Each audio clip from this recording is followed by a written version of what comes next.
आव्हाडांविरोधात भाजप आक्रमक। महाडमध्ये मनुस्मृतीचं दहन करताना बाबासाहेबांचं पोस्टर फाडल्यामुळे मुंबईसह नागपूर, रत्नागिरी, नाशिक, नवी मुंबईमध्ये भाजप कार्यकर्त्यांचं आव्हाडांविरोधात आंदोलन।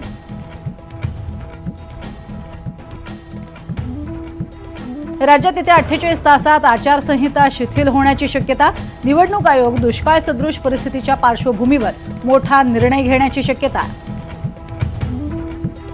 नार्को टेस्ट करून आरोप खोटे निघाले तर अंजली दमानिया यांनी संन्यास घ्यावा। अजित पवारांचं अंजली दमानियांना चॅलेंज, तर अंजली दमानियांकडून अजित पवारांचं चॅलेंज मान्य असल्याचं ट्विट। केरळमध्ये मान्सून दाखल। केरळच्या अनेक भागात पावसाला सुरुवात। येत्या 9 जूनला मान्सून मुंबईमध्ये धडकण्याची शक्यता। मुंबईसह ठाणे, कोकणात पुढील 4 दिवस ढगाळ वातावरण। मुंबईमध्ये आजपासून 5% पाणी कपात लागू। मुंबईला पाणी पुरवठा करणाऱ्या धरणांमध्ये पाणीसाठा कमी झाल्यानं पाणी कपात। 5 जून नंतर 10% पाणी कपात होणार।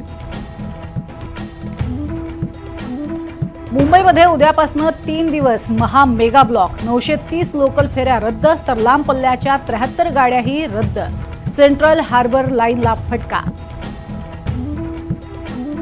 मुंबईतल्या महामेगा ब्लॉकच्या पार्श्वभूमीवर लोकलनं प्रवास करणं टाळा। मध्य रेल्वेचं आवाहन। वर्क फ्रॉम होमची सुविधा देण्याच्याही केल्या सूचना। पुरीमधील नरेंद्र तलावात चंदन यात्रेवेळी फटाक्याचा स्फोट। स्फोटात 25 भाविक झाले जखमी। रत्नागिरी जिल्ह्यातील 20 विद्यार्थ्यांची नासाला जाण्यासाठी निवड। रत्नागिरी जिल्हा परिषद शाळेतील 23,000 विद्यार्थ्यांमधनं 20 जणांची केली निवड।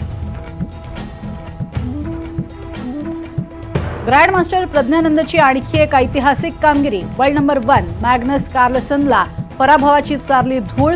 क्लासिकल फॉर्मॅटमध्ये पहिल्यांदाच मोठा विजय। सोलापूर शहरात 5 ते 6 दिवसाआड पाणी पुरवठा। पाईपलाईन नसलेल्या भागात 5 टँकरद्वारे पाणी पुरवठा।